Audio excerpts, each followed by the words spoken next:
जाएंगे वो लोग नहीं देख पाएंगे सर। धर्मेंद्र सर ने बहुत अच्छी बात कही। धर्मेंद्र सर ने बोला सर जी आप बैठे रहेंगे वो लोग नहीं देख पाएंगे आपको।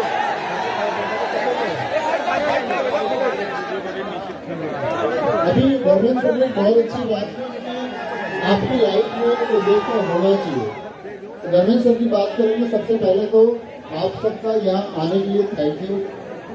बहुत दिन से स्वागत है कि आप लोग इतने सारे लोगों ने हाथ उठाए कि प्रयागराज के अलावा भी कई जगह से लोग आए। थैंक यू सबको यहाँ आने के लिए, पहली चीज। दूसरी चीज ये है कि तुम्हारे चेहरे की मुस्कुराहट बता रही है कि तुम सच में खुश हो। तो एक बार हाथ ऊपर उठा के बताओ कि मजा आया है सबको देख के। तो जितना मजा तुमको आया उतना मजा हम लोगों को भी आता है हमेशा। कि आप लोग जब भी कभी कोई इवेंट की डेट रखी जाती है कि हम यहाँ आएंगे, आप सब लोग अपना प्यार देते हैं, उसके लिए बहुत सारा थैंक यू फिर से। हाँ, मेरी बात तो सुन लो, फिर मैं तुम्हारी बात सुनूंगा। शायरी सुन लो, शायरी चलो तुम्हारे लिए सुनाता हूँ कुछ, 10 मिनट के लिए सुनाते हैं कुछ। बचपन के एक गरीब बच्चे से शर्त लगाई है और तुम सब बहुत मेहनत करोगे। मेहनत वो करेगा जो सफल हो जाएगा, क्योंकि अगर असफल रह जाओगे तो मेहनत का कोई अर्थ है नहीं। वो सिर्फ आप जानोगे कि आपने मेहनत की, अगर उसको सफलता में कन्वर्ट नहीं कर पाए तो कोई मेहनत है नहीं। प्रैक्टिकली मेहनत है भी नहीं फिर, वो सिर्फ आप तक सीमित रह जाएगी। तो बचपन में एक गरीब बच्चे से शर्त लगाई है, सुनिए तुमने। बचपन के एक गरीब बच्चे से शर्त लगाई है, मैंने ख्वाब की खातिर नींदें गवाई हैं।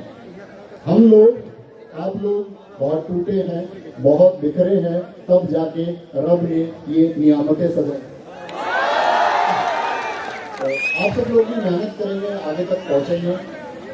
देखो, मैं धर्मेंद्र सर की बात को कंटिन्यू, ऐसा नहीं यार, देखो सुनो, अब तुम एक बात बताओ, कैटरिंग में कैब से तुम टीवी पे देख रहे हो, अरे थोड़े तुम कैटरिंग कैब से निकल के हमारे कमरे में आ जा, तो भाई ये क्या इधर आ जा, ऐसा मत करो भाई। देखो भाई, रोज देखते हो तुम, ऐसी कोई बात है नहीं इसके साथ। और मेरी बात सुनो आप लोग, भाभी लोगों को पता नहीं है। अमर सर ने इतनी बात बताई है कि सामने बैठ कर लोग बताएंगे भाभी कब आएगी, तुम्हें उनसे पूछना चाहिए, मुझसे पूछते रहते हो। अरे इनके सामने से क्यों हटते हो, तुम हट जाओ। अगर मैं लगता ऐसा नहीं बताओ पहले।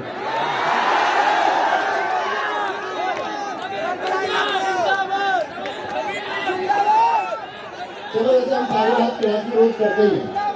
थोड़ी सी वैसे लो, 1 मिनट की छोटी सी स्टोरी चलते चलते बता देते हैं, सुनते रहो। लक्ष्मण सर ने एक बात बोली, बहुत अच्छी बात थी। आपकी लाइफ में एक उद्देश्य होना चाहिए, बगैर उद्देश्य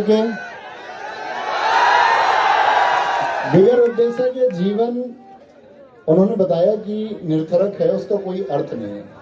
अब हम ये बात करते हैं कि कई बार हम उद्देश्य तो अपने जीवन में चुन लेते हैं। ठीक है, हमने एक सरकारी नौकरी का सपना देख लिया कि मुझको यूपीएसआई की परीक्षा पास करनी है, मुझे आरओ की परीक्षा पास करनी है, मुझे SSC GD, UP police constable या बाकी किसी एग्जाम को, दिल्ली पुलिस को मुझको पास करना है। ये उद्देश्य ठीक था, मैंने चुना भी ठीक। मैंने आर्ट के कोर्स को भी ज्वाइन कर लिया, किसी और प्लेटफॉर्म के कोर्स को मैंने ज्वाइन कर लिया, यानी मेरी शुरुआत ठीक थी। लेकिन मैं उसको फाइनल तक क्यों नहीं पहुंच पाया, सबसे बड़ी बात यह है।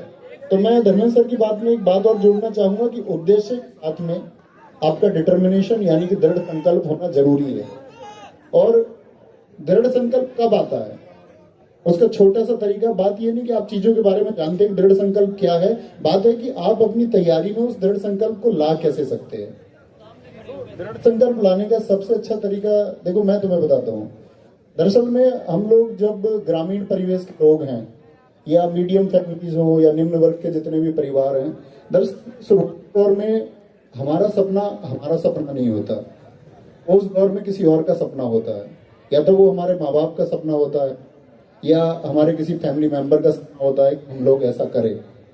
क्योंकि दोस्त जब हम लोग पैदा हुए तो आप लोगों को नहीं पता था मतलब आप कौन हैं, आपकी जाति क्या है, आपका धर्म क्या है, आपका देश कौन सा, आपका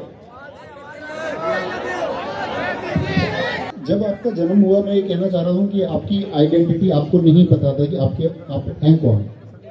धीरे धीरे आपने सब लोग, जो लोग भी उम्र में बढ़ते रहे, उन्होंने सब लोगों ने यही जाना कि हम लोग हैं कौन। यानी कुछ चीजें हमारे ऊपर थोपी गई, जन्म हो, जाति हो, धर्म हो, किसी भी बहुत सारी चीजों को हमारे ऊपर थोप दिया गया और हमको ये बोल दिया गया कि हमको इसके साथ जीना है। जैसे आपके मोहल्ले में किसी की सरकारी नौकरी लगी तो उसकी चर्चाएं सुनी किसी बच्चे की, तो मीडियम फैमिलीज में एक क्रेज चला कि भाई गवर्नमेंट जॉब की तरफ हमको जाना चाहिए। उसका सही पक्ष ये भी है कि आप लोग व्यापार नहीं कर सकते, क्योंकि व्यापार के लिए जो पूंजी चाहिए वो अक्सर हम लोगों के पास शुरुआती दौर में नहीं होती। कल शायद आप लोगों के पास हो, लेकिन अभी नहीं होगी। तो सबसे अच्छा तरीका होता है कि भाई हम गवर्नमेंट जॉब की तरफ जाएं और उसको हम चुन लेते हैं। तो दोस्त, एक तो ये कि आपने गली मोहल्ले में किसी को वर्दी में देखा, आपके गांव में कोई सब इंस्पेक्टर बना इसीलिए आप सब इंस्पेक्टर बनना चाहते हैं, तो वो ठीक है, ये आपका उद्देश्य हो गया। बेटा मैं चांटे लगा देता हूँ ऑनलाइन क्लास में भी, तो फिर भी सामने बैठा है, सामने बैठ के नहीं, कोई नहीं। किसका वीडियो बनाने आए हो? वीडियो, हम आपकी जिंदगी बनाने आए हो, तुम वीडियो बनाने के चक्कर में लगे हो। लव यू टू, बैठ जाओ। बात ये, मैंने बोला कि आपने किसी को देख के चुन लिया कि सब इंस्पेक्टर मुझे भी हो जाना है या कोई और नौकरी मुझे भी ले लेनी है, आपका उद्देश्य हो गया। डिटर्मिनेशन, दृढ़ संकल्प तब आएगा जब आप उस सपने को अपना बना लोगे। यानी आपने किसी और से जाना कि एक बेहतर तरीका है, अब आपको उस पर चलना होगा। तो गांव में कोई सेलेक्ट हुआ, वो अच्छी बात है, उसको देख के आपने सपना चुना, अच्छी बात है, लेकिन आपको उस सपने में अब डूब जाना है। क्योंकि दोस्त, अगर आप डूब जाओगे उस सपने में तो वो आसान हो जाएगा। आइंस्टीन का एक कथन है, a hour with a pretty girl on a bench is like a 1 minute. यानी खूबसूरत लड़की के साथ किसी बेंच पे बैठे हुए 1 घंटा 1 मिनट के जैसा लगता है। और a minute on a burning stove, a minute on a burning stove is like a 1 hour, it seems a 1 hour. यानी एक गर्म स्टोव, जलते हुए स्टोव पर 1 मिनट बैठना भी 1 घंटे के बराबर लगता है। तो आप क्या चुनोगे, गर्म स्टोव पर बैठना कि एक बेंच पर बैठना? मतलब इसमें कुछ नेगेटिव नहीं है, ये दरअसल में प्रेम है। प्रेम से हम तुम सब जन्मे हैं, हमारा जन्म उसी से हुआ है। तो आप कहोगे कि मैं चुनूंगा 1 घंटे बेंच पर बैठना। क्यों चुना? हम लोग उसको इसीलिए चुन रहे हैं क्योंकि हमको वहां 1 घंटा 1 मिनट इसलिए लग रहा है क्योंकि वो हमारी चॉइस है। तो अब यह चैनल बंद करवाओगे क्या अपना? नहीं, प्रमोट करेंगे। क्या नाम है आपके चैनल का बताओ? Indian blog star. Indian blog star, इनको अब सब्सक्राइब करना तुम लोग। तो मैं आपसे ये कह रहा था कि वो सपना आपका हो जाना चाहिए। अगर सपना आपका होगा तो वो 1 घंटा आपको 1 मिनट लगेगी। चॉइस आपकी है पढ़ाई की, तो आप किसी से पढ़ाई के घंटे नहीं पूछेंगे कि कितने घंटे पढ़ना चाहिए और किस सब्जेक्ट को कितना रेशियो या कितनी देर में पढ़ूं। ये सब क्वेश्चन अपने आप खत्म हो जाते हैं अगर आप पढ़ना जानते हैं। आप हमेशा देखोगे ये प्रश्न उस बच्चे के रहेंगे जिसको कभी पढ़ना नहीं है कि जी मैं कितने घंटे पढ़ूं, कितनी देर किसको पढ़ूं, मुझे मैथ ठीक नहीं है, मेरी जीके ठीक नहीं है, मैं क्या करूं, क्या मैं क्या डरूं, क्या मैं मरूं, ये सारे प्रश्न उसके होते हैं। तो आप एक अच्छे छात्र बनिए, उस सपने को अपना बना लीजिए और उसमें डूबना सीखिए और आगे बढ़ते रहिए। क्योंकि दोस्त, जब आप आगे बढ़ेंगे तो जो आप सोच रहे हैं बिल्कुल वैसा होगा, ऐसा तय बिल्कुल नहीं है कि आप सब इंस्पेक्टर होने का सोचेंगे तो सब इंस्पेक्टर हो जाएंगे। आप कांस्टेबल भी होंगे और ऐसा भी होगा आप कांस्टेबल बनने का सोचेंगे, आप सब इंस्पेक्टर हो जाएंगे। पिछली परीक्षाओं में ऐसे बहुत सारे लोग हैं जिनका RWA पर SSC GD हमारे ही बैच से तैयारी कर रहे थे, नहीं हुआ SSC GD में। आप भी जानते हैं बल्क में बच्चे होते, सबका सिलेक्शन हो नहीं सकता। लेकिन ऐसे कितने लोग थे बाद में जिनका UPSI भी क्लियर हुआ, कितने लोग थे दिल्ली पुलिस कांस्टेबल पास नहीं कर पाए, आपका बाद में UPSI उनका हुआ। और मतलब कहीं ना कहीं तुम सेट हो जाओगे अगर दृढ़ संकल्प और उद्देश्य के साथ चल रहे हो, क्योंकि आप लोगों को बात यही कि आप सब कुछ जानते हैं कि हारना नहीं है। और जब आप आगे चलेंगे तो योजनाएं बनती चली जाती हैं, वो आपको राह खुद दिखती चली जाएगी। कोई बताएगा या मैं कुछ बता के जाऊंगा कि भाई इसका फॉलो करना है तुमको, तो एज इट इज हम कभी फॉलो करते नहीं। ना मैंने किसी की बात एज इट इज फॉलो की होगी, ना तुम करोगे, और मानव प्रवृत्ति यही है कि करती भी नहीं। लेकिन मैं आपसे कहूंगा कि टाइम टू टाइम जो अच्छी गाइडेंस आपको कहीं से भी मिले उसको जरूर फॉलो करते रहिए। अपना शेड्यूल डेली का बनाइए, डेली पढ़िए, छोटे टारगेट बनाओ, अचीव करो। ऐसा नहीं है कि अभी 12वीं कक्षा में या 12th में आपने पास किया है, ग्रेजुएशन में आए हो, अभी तक आप गिरते पड़ते छात्र थे और किसी यूट्यूब पे चलती हुई वीडियो को देख के आपने बोल दिया मुझे IPS ही बनना है। ऐसी जिद नहीं करनी है।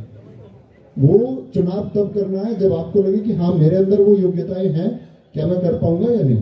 तो पहले बात सारी है कि आप अपने अंदर एबिलिटीज बिल्ड करें, एग्जाम आपका पास हो जाएगा। उस एग्जाम को पास होने के लिए, मेरिट में जाने के लिए क्या जरूरी है, उतनी तैयारी आप कर लो, और उम्मीद करूंगा कि आप उतनी तैयारी करेंगे और एक दिन आरडब्ल्यूए के सम्मान समारोह में आप लोग आएंगे। Thank you.